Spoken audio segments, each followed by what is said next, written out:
I'd have to say the first most important lesson I've learned as an entrepreneur is, number one, life is long. You don't have to succeed immediately. You don't have to build a company to $1 million in sales in the next year and a half. As a younger entrepreneur, we have 40, 50 years in business to achieve whatever goals that we set for ourselves. So to understand that even if you have to go work for someone else for 3 or 4 years to learn the business, or apprentice under somebody, or intern with a company in the industry you're interested in, that's okay. If that is, as long as you're moving toward your goal, toward whatever your dream is, it's absolutely fine to not immediately start a business. To build relationships for the long term, and that's really just a part of the first lesson, that life is long. So many people, they go throughout their day without really truly building quality relationships with the people around them, and I think that's a mistake. The relationships that we build now will allow us over time to become so much more successful. So build quality relationships for the long term, and play life, play the game of life as if it's a long-term game, because it truly is. Life is short, but at least for the 50 years that we're really going to be able to create positive change and create a business or a social entity, or make a difference within our lives, that really we need to think of that as a long-term perspective. The second most important lesson is to have a bias toward action. So many younger entrepreneurs and aspiring entrepreneurs that I see, they'll spend 8, 9 months working on a business plan, but they'll never take that first step. They'll not, say, build a website or incorporate the company or get business cards printed or talk to some friends to get some ideas, or one of the most important things, talk to a few potential customers to get some insight into whether they'd be willing to use the product and at what price they'd be willing to pay for the product. So have a bias toward action. What can you do today to take a positive step in the direction of fulfilling your dream? And that's a critically important question to ask. I think the third biggest lesson: have goals, write them down, review them often, and judge yourself on your performance. Some people have goals. If you have goals, that's a great thing, because honestly, many people don't have goals. But the most important thing is not, in essence, to just have goals. It's to have goals and write them down such that you can actually see them, such that they're in your head and they're constantly in front of you. But even that's not the biggest thing. It's great to have goals and to have them written down and to have them in front of you. But you have to judge yourself on your performance. You have to look at them on a frequent basis, whether that be quarterly, biannually, annually. Look at the goals that you wrote down. See what you did. Check mark, red flag, you almost got there, whatever it is. And take a period of time to review those goals and review how you did, and then write new goals. And be honest with yourself about your performance and about what it was that enabled you to reach that goal or not reach that goal, such that you could have even bigger goals in the future. In terms of that goal-making process, think big. Our company, Broadwick, at the end of 2006, we were at about $330,000 a month in sales. We could have set a goal maybe to double that by the end of 2007 to maybe $700,000 in sales.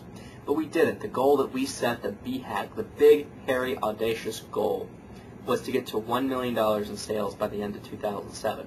Now, I don't know if we're going to get there or not, but what I do know is the very fact that we have that BHAG is going to push us to think about how we can achieve it, and most likely will end up a lot closer to that $1 million in monthly revenue goal than if we hadn't had that goal to push us to figure out what resources we needed, what people we needed, and what actions we needed to take to make that possible. So have goals, number one. Number two, write them down. If you don't currently have goals that are written down, do that right now. Stop what you're doing, stop reading, stop listening, stop watching, and write down your goals. Once you've written them down, frame them. Put them in a place, whether it's at your house or at your work. If it's more personal, you may wish to keep it at your home. And take those goals, frame them, put them in a visible place so that you see them. And then on a regular basis, whether that's every 6 months or every year, I do it twice per year. So whenever I reach a new age, so August 14th is my birth date every year, I will set my goals for that age of life. And I'll also review my goals and how I've done for the previous age. And then at December 31st of each year, I will write down my goals for that next calendar year, and then as well as review my goals for the previous calendar year, see how I've done, and then set those big ambitious goals going forward. So set goals, write them down, review them often. That's a critical lesson. The fourth lesson, you've got to be doing something you're absolutely passionate about. If you can align what you do with what you love, you're going to make so much more money, and you're going to be living a happier life.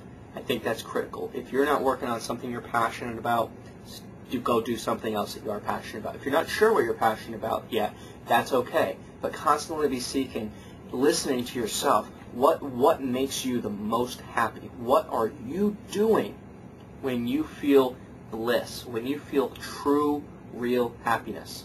When you feel that feeling, take a step back and ask yourself what you're doing right then, and then figure out how you can do that to make money.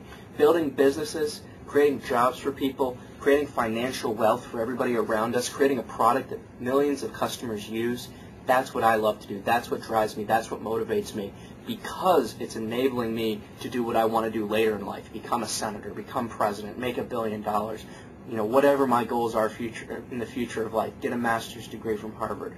Those are the things that I want to do, and this is what I'm doing now to be able to reach those dreams. And that's why I'm passionate about it, and that's why it drives me. Finally, you've got to know your core motivation, why you get up every day. Really spend some time thinking about what it is that drives you, what your core passion is, and why you're going to be a business owner. If you want to run a business, whether it's a social venture or a commercial venture, think about your reasoning. It can't be about the money. It has to be about something bigger.